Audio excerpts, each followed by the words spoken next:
Le commerce triangulaire débute vers le XVIIe siècle. Et pourquoi débute-t-il? Eh bien, parce que les puissances européennes qui avaient découvert les produits de l'Amérique du Sud en général et le sucre en particulier et s'étaient donc habitués à en consommer ne trouvaient plus de travailleurs pour leurs champs dans leurs colonies d'Amérique du Sud. Et pourquoi ne trouvaient-ils donc plus de travailleurs? Parce que premièrement, ils avaient décimé en 2 siècles toute la population qui s'y trouvait suite aux maltraitances et aux violences, pour changer. Deuxièmement, parce qu'ils avaient aussi essayé de cultiver ces produits-là en Europe, mais le climat et le sol n'étaient pas bien adaptés.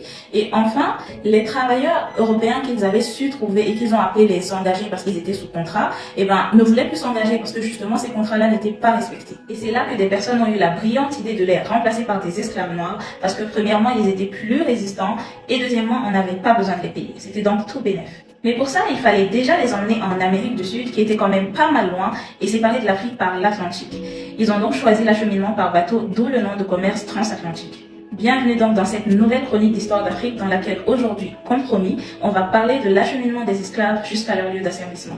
Les esclaves étaient livrés par leurs frères noirs aux blancs qui attendaient près des côtes de l'Afrique de l'Ouest en général, de peur de s'aventurer dans une Afrique qui pour eux était sale, pleine de maladies et de bêtes sauvages. Les esclaves livrés étaient échangés contre des biens, ensuite des chirurgiens les examinaient et enfin ils étaient estampillés, c'est-à-dire marqués au fer rouge. Il faut noter que parmi eux, il y avait quand même des enfants. Il faut environ 4 mois pour remplir un navire négrier qui pouvait contenir 400 à 600 personnes, plus les membres de l'équipage. Les esclaves sont stockés dans ce qu'on appelle l'entrepont, qui se trouve au bas du navire et qui mesure en moyenne 1,40 m de hauteur, et chaque esclave avait en moyenne 43 cm d'espace. Ils sont enchaînés 2 par 2 aux mains et aux chevilles, sont couchés sur des planches et sur le côté pour optimiser l'espace, et sont aussi presque nus à cause de la chaleur insupportable qui règne dans l'entrepont. Cet entrepont était séparé en 2 compartiments. À l'arrière, où c'était plus étroit, on y mettait les femmes et les enfants, et à l'avant, les hommes. Bien sûr, dans cette situation-là, ils allaient penser à Ken et donc il fallait absolument l'éviter. Le voyage peut donc commencer et il dure plusieurs semaines.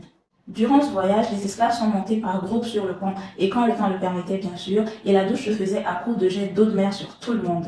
Leur bouche était aussi rincée au vinaigre, et quant à leurs plaies, dues au frottement sur la planche ou alors les uns sur les autres, elles étaient enduites d'huile de palme. Côté nourriture, le déjeuner est servi vers 10 heures et les esclaves mangent par 10 dans chaque plat.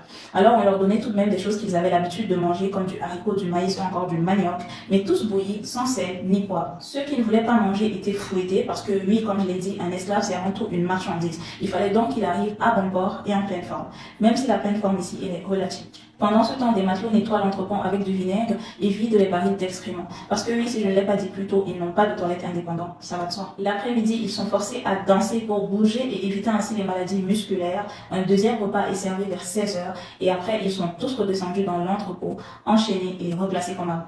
Les marins nettoient leur pont et rebelotent pour le lendemain. Il faut aussi dire que tous les 15 jours, on leur coupait les cheveux et les ongles. Trop gentil. Retenez quand même que le récit que je viens de vous faire est celui d'une journée normale. Parce que lorsqu'il y a des orages, le caillebotis, qui est une sorte de plaque avec des trous, qui sépare l'entrepont du pont et qui permet quand même aux esclaves de recevoir un peu d'air et de lumière, est recouvert. Et là, les esclaves étouffent. Avec la tempête, les esclaves sont projetés les uns sur les autres et les barils de défection se renversent aussi sur eux. Additionné au manque d'air, imaginez un peu l'atmosphère à ce moment-là. Les femmes sont constamment violées et certaines acceptent de trahir leurs compagnons noirs tentés par une révolte pour avoir des conditions moins pénibles. Je pense qu'on ne peut pas leur en vouloir. La plupart des esclaves avaient le mal de mer parce que dites-vous bien que ces gens-là n'avaient jamais pris de bateau, ils n'avaient même jamais quitté leur village, ils ne savaient pas nager, ils étaient désorientés et certains pensaient même que les Blancs à l'arrivée allaient les manger. Pendant la traversée, il y avait une prolifération de maladies, forcément, et les morts étaient juste jetés par-dessus bord. À l'arrivée, le navire doit observer une quarantaine pour éviter de transmettre d'éventuelles maladies. Entre-temps, la vente est annoncée à la criée ou par des affiches et les esclaves sont préparés.